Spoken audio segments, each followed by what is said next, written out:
ካፌ ላይ የተሰራ ምግብ ይመስላል።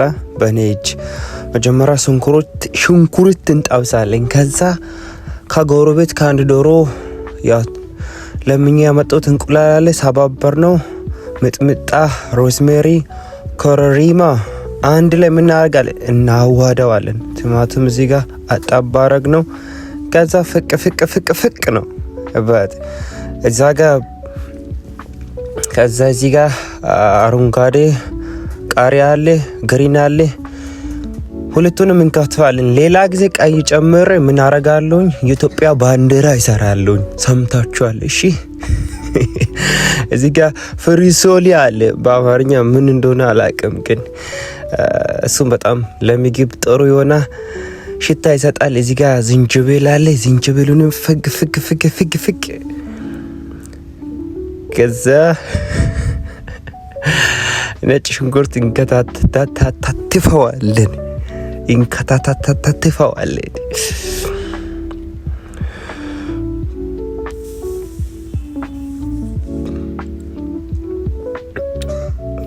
ምርጥ አድርገን ከከተፍነው በኋላ ቅድም ከከተፍነው ከእንትኑ ጋር አዋድን። ከዛ ቲማቲም ቅድም የፋቅነውን እዚህ ጋር ደስ የሚለው ነገር አይብም እየደረሰ ነው። አባት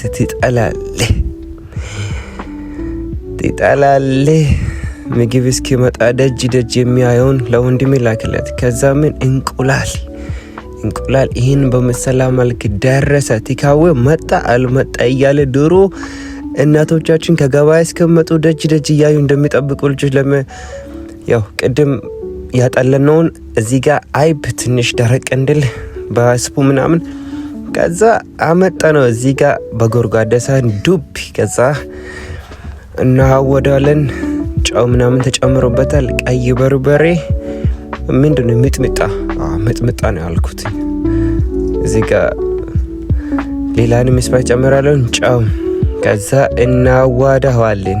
ትጠላለ ቅድም የሰራሁትን እንቁላሉን በሚል እቃ ላይ ጨመርኩኝ። ያው አካፍዬ ማለት ነው። ኑሮ በዘዴ ነው የምንኖረው።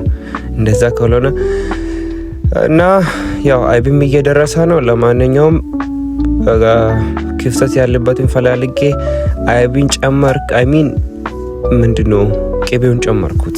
ከዛ ቅርጽ አወጣለሁ ስል እምባለኝ። ለምን እንደሆነ አላውቅም። ይሄን አካውንት ፎሎ ማድረግ አይረሳ። አመሰግናለሁ።